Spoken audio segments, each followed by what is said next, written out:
l'armée est au cœur de la révision de la constitution algérienne. Ce texte lui ouvrira la voie pour se déployer hors des frontières du pays, une disposition rendue obligatoire pour acquérir l'expérience du terrain et des capacités combatives. Décryptage. L'Algérie a beau dépenser sans compter pour acheter des armes dernier cri, le plus souvent auprès de la Russie, il n'en demeure pas moins qu'elle manque de ce qui fait l'essentiel, à savoir l'incontournable expérience du terrain, et donc un certain professionnalisme en matière de combat. Cette tare, longtemps maquillée par des exercices qui relèvent davantage du spectacle qu'ils ne préparent une armée à la réalité du terrain, serait l'une des raisons du nouvel amendement de la Constitution visant à permettre à l'armée algérienne de se déployer hors des frontières du pays. Mardi dernier, au ministère de la Défense, le chef d'état-major par intérim, Saïd Changria, entouré des hauts gradés qu'il a récemment nommés à la tête des services algériens suite à la purge d'avril dernier qui a ciblé entre autres le général Bouazza Ouassini, ex-bras droit d'Ahmed Gaïd Salah, a reçu le président Abdelmadjid Tebboune. Ce dernier était clairement venu manifester publiquement les convergences de vues de l'armée et de la présidence sur la révision constitutionnelle, pourtant décriée par l'opinion publique et l'élite politique algérienne. Selon les médias locaux, Changria a loué le nouveau président algérien pour avoir fait élaborer un projet de révision de la Constitution par des experts en droit constitutionnel en un temps record et particulièrement la nouvelle disposition permettant à l'armée nationale d'intervenir en dehors des frontières nationales. La disposition en question vise à donner la possibilité pour le président de la République d'envoyer des troupes dans le cadre des opérations de maintien de la paix des Nations Unies Casque Bleu, et uniquement dans ce cadre, précise l'agence de presse algérienne, APS. Pourtant, la doctrine de non-ingérence et le refus d'intervenir hors des frontières ont été arborés pendant des décennies comme l'un des principes fondateurs du régime algérien. Qu'est-ce qui explique ce soudain changement de conduite, au point d'engager une révision de la Constitution? La réponse à cette question se trouve dans le constat de l'impréparation de l'armée algérienne au combat. C'est très commode de faire des shows et des parades, et des exercices tactiques avec tir réel, quand il n'y a personne en face pour riposter. Quand elle a été confrontée à la réalité du terrain, l'armée algérienne a montré son impréparation. Tout le monde a encore en mémoire la spectaculaire attaque terroriste d'In Amenas, le 16 janvier 2013, contre le complexe gazier de Tijan-Tourine, l'un des points névralgiques de l'Algérie, car constituant le fondement même de sa richesse.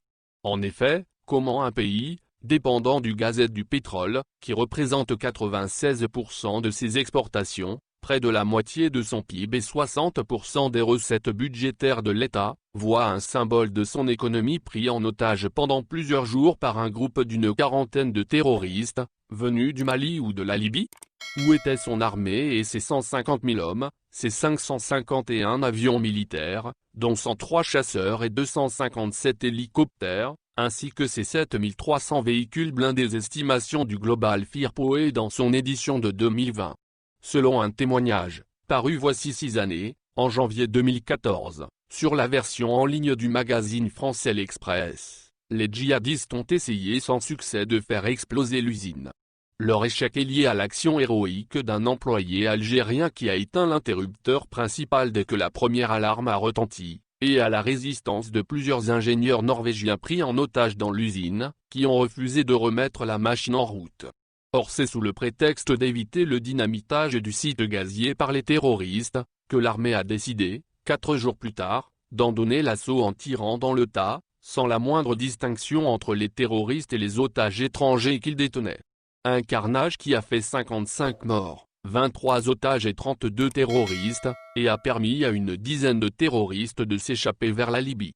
Le Japon et la Grande-Bretagne, qui ont perdu des ressortissants dans cet assaut, avaient dénoncé l'improvisation et l'incompétence qui ont prévalu dans cette intervention. Barack Obama, l'ex-président américain, a même mis le doigt sur la défaillance de l'armée algérienne qui n'avait rien vu venir. Il a diplomatiquement promis de coopérer avec l'Algérie pour mieux comprendre ce qu'il s'est passé afin que nous puissions travailler ensemble pour prévenir de telles tragédies à l'avenir.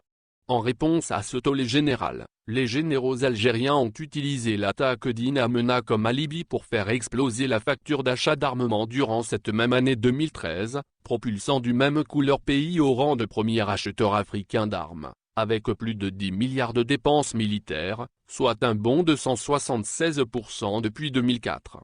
Un budget colossal qui a été constamment maintenu, bon an, mal an, au même niveau durant les années suivantes. Selon le Stockholm International Peace Research Institute, les dépenses militaires de l'Algérie en 2019 ont représenté 6% du PIB du pays, soit plus de 10 milliards de dollars.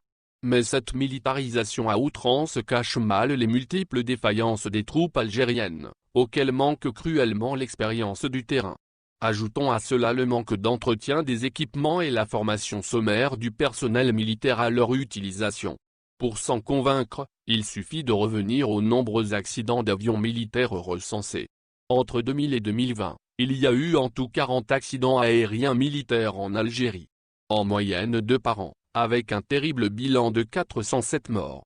Rapporté à la taille de la flotte, aucune armée au monde ne déplore autant d'accidents de son aviation. Aucune armée au monde n'a déploré, en 20 ans, 407 morts, tombés sans être engagés dans une mission en terrain hostile. Dès lors, on comprend l'urgence pour l'armée algérienne d'envoyer officiers et soldats acquérir l'expérience du terrain et se confronter aux dangers. Un choix bien tardif, pour une armée qui a toujours privilégié la propagande à l'expérience.